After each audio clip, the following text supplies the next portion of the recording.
ইফালে শৃংখল চলিহাই পুৰণি ভিডিঅ' ভাইৰেল কৰি মোক ব্লেকমেইলিং কৰিছে বুলি মন্তব্য কৰিছে ভিক্টৰ দাসে। শৃংখল চলিহা বিক্ৰী যোৱা মানুহ আৰু শৃংখল চলিহা বাঘ নহয়, শৃংখল চলিহা এটা মেকুৰী। যুৱতীক আক্ৰমণ কৰা ঘটনাক লৈ স্পষ্টীকৰণ ভিক্টৰ দাসৰ আৰু অৱশেষত মুখ খুলিলে ভিক্টৰ দাসে। সন্মুখৰ পৰা যুঁজিব নোৱাৰি ফেচবুকত ভিডিঅ' ভাইৰেল কৰিছে শৃংখল চলিহাই বুলি মন্তব্য কৰিছে ভিক্টৰে। শৃংখল চলিহা মই নামটো কৈছো, শৃংখল চলিহাই নিজৰ ফেচবুক পোষ্টত এইটো দিছে। আৰু শৃংখল চলিহাই যিয়ে নিজকে বীৰ, নিজকে গুণ্ডা বুলি সজায়, সেই গুণ্ডাটোৱে আজি কি কাৰণত এটা পাৰ্চনেল বস্তু পাৰ্চনেল বস্তু আমাৰ নিজৰ মাজত হোৱা বস্তু, এইটো কোনোবাই ভিডিঅ' কৰি আপোনাক দিছে, কাৰণ তাতে দেখা পাইছে এইটো ভিডিঅ' কোনোবাই বনাই কিনে কাৰোবাক দিছে। তো শৃংখল চলিহাই আজি সেই বস্তুটো সামাজিক মাধ্যমত শ্বেয়াৰ কৰি কি কৰিব বিচাৰিছে? সবতকে ডাঙৰ প্ৰশ্নটো হৈছে সেইটো। আৰু নিজকে গুণ্ডা সজোৱা, নিজকে কয় যে মই বাঘ, নিজকে কয় যে মই ঠাকৰেক ফলো কৰা মানুহ। ঠাকৰেক ফলো কৰা মানুহে আজি এইবোৰ কাম কৰি ফুৰিছে কিয়? ঠাকৰেক ফলো কৰা মানুহে এটা আপুনি কাজিয়াটো কাজিয়া হিচাপে ল'ব লাগিছিলে। কাজিয়াটো আপোনাক মই সমালোচনা কৰিছোঁ, আপোনাক সমালোচনা কৰা মোৰ অধিকাৰ আছে। মই এটা ডেমক্ৰেটিক কাণ্ট্ৰিত থাকোঁ।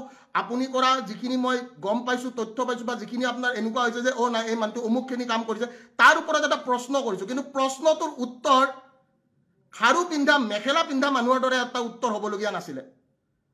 আপুনি যিটো কৰ্ম কৰিছে, সেই কৰ্মটো এটাই কথা ক'ম মই, এই কৰ্মটো যোনটো, এই কৰ্মটো এটা খাৰু পিন্ধা বা মেখেলা পিন্ধা মানুহে পাৰ্চনেল কাজিয়া এটা উদঙাই দিব ফেচবুকৰ জৰিয়তে। আৰু মই শ্বেয়াৰ কৰিছোঁ, আপুনি দিয়া বস্তুটো মই নিজে শ্বেয়াৰ কৰিছোঁ।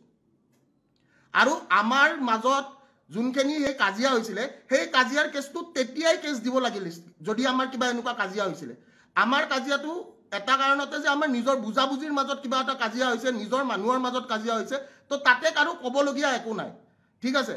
কাৰণ চবৰে কাজিয়া হয়। আজিৰ ডেটত মই এই কথাটোৱে কৈছোঁ, নিজৰ পাৰ্চনেল মানুহৰ সকলোৰে কাজিয়া হয়। আৰু পাৰ্চনেল মানুহৰ কাজিয়া এটা ফেচবুকত উদঙাই দি কিনে মোৰ চৰিত্ৰত দাগ পেলাবলৈ চেষ্টা কৰা তেনেকুৱা নিৰ্ভীক বা তেনেকুৱা এজন মানুহ, মই এই কথাটো কৈছোঁ, যোনে নিজকে কয় মই নিৰ্ভীক, মই বোলে অমুক, মই বোলে ভোক, লাজ লাগিব লাগিছিল তেনেকুৱা মানুহটোৰ।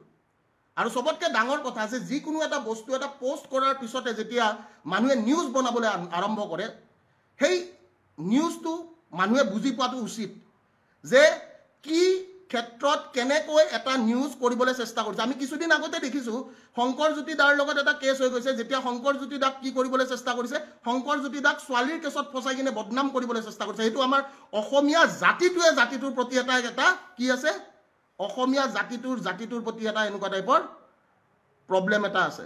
আৰু বাকী মই এটাই কথা